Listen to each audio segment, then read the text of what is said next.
And you made the switch to right guard last week from left guard. What did you see from that? What did you feel? How'd you like the switch?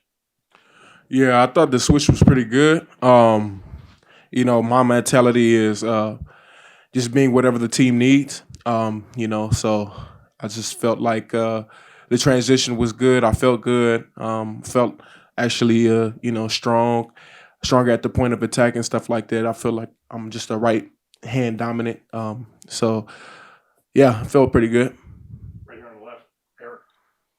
For you, Emmanuel, again, I guess what's this week going to be like going against a bunch of people you know really, really well? Is it different? How do you kind of approach things this week?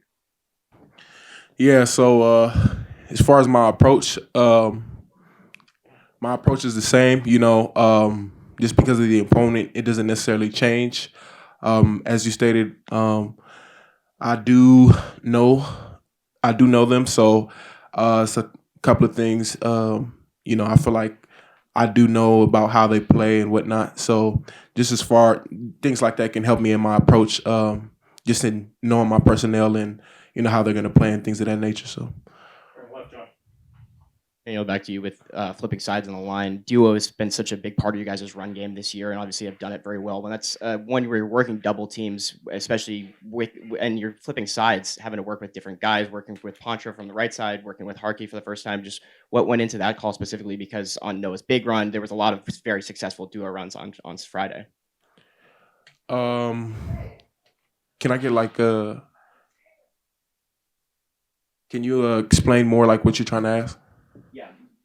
When you with flipping sides in the line, because you guys run duo so well, have so much and have done it so well this year. When you're working those double teams, what was the adjustment there when you're working with Poncho from the other side, working Okay. with Harkey? Just because that's it's one where you have to work with people on that specific run call. Got you.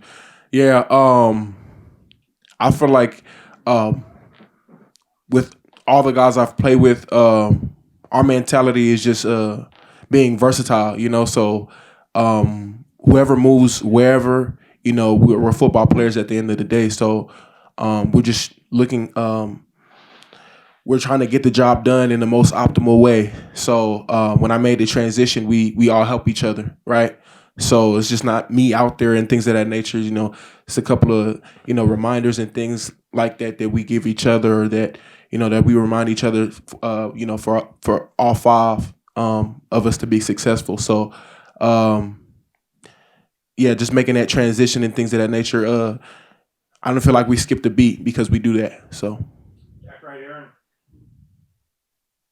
Aaron. Dante, what was your experience kind of like growing up watching Marcus and be able to honor him kind of this week, have him be inducted into the Hall of Fame? And what has his impact kind of been on you since you've been at Oregon?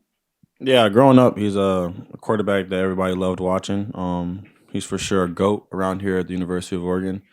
He's somebody that as a quarterback you just love watching play. Watching him in the NFL currently and in in college of him just making plays. But overall, I mean, you just got to give his kudos and his congratulations. He deserves it for sure. It's gonna be a great moment for him. I know he'd probably be really emotional. I'm glad I'm there to be able to support him with that. But overall, he's just been a great dude. He's helped his quarterbacks out a lot by just giving him his input of the game of football. But just in general, I mean, it's gonna be his day, and we're all glad that he's gonna be inducted. There's James on the left. Dante, what do you see from this SC defense, and how similar schematically is what Danton Lynn is doing there now to what you faced as a freshman at UCLA? And is there any particular story or anecdote from your experience in dealing with him at practice every day as a freshman? Yeah, that Coach Lynn is someone I just we still love to this day and appreciate. Of course, there was times where I was at UCLA my freshman year. He was giving me defensive looks that I had no clue about. I was 17 years old at practice, and after practice, I'd be like, "Coach, what was this coverage? What was this coverage?" And he was just throwing me so many different looks to help me prepare, currently for today. But overall, I mean, that's a great defensive coordinator. He has a great defense side of the ball, great playmakers. I just got to make sure pre-snap I just find a good disguise and find out where the boundary safety's at and things of that nature. But it's gonna be a great game, and they have a good defensive coordinator. Zach on the right.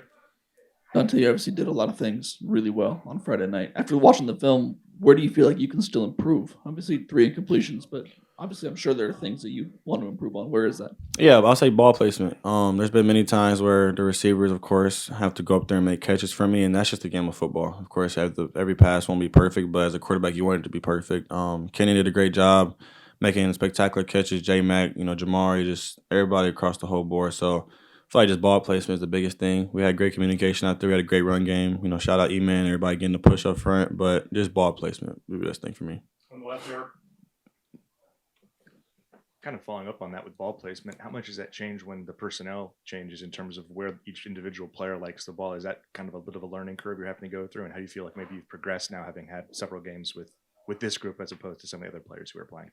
Yeah, as a quarterback, you want to make sure you give everybody on the team their comfort. As a receiver, there can be people that, like Malik, example, can get the ball at any radius. But him with his speed, he loves the deep ball. He loves to go run underneath them. But just in general, like you said, different personnels. Having Kenyon that runs 23 miles per hour and it's like he's flying full speed. You don't know where to put him at. But just in general, I mean, you always got to find that comfort with the receivers, and that just comes from repetition at practice. We do a great job just getting reps, during indie period and during team period. So, like I said, just in general, is just putting the ball in the receiver's body. Of course, is the best thing to do for any receiver. But at the end of the day, I got to find everybody's comfort and make sure they get the ball where they want it.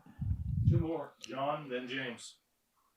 Emmanuel, we've seen Bear kind of really develop into the player a lot of people have thought he could be this year. You've been going against him not just this year in practice, but the last couple of years at USC as well. What have you seen from him that has really unlocked his development to become the player he is now this year?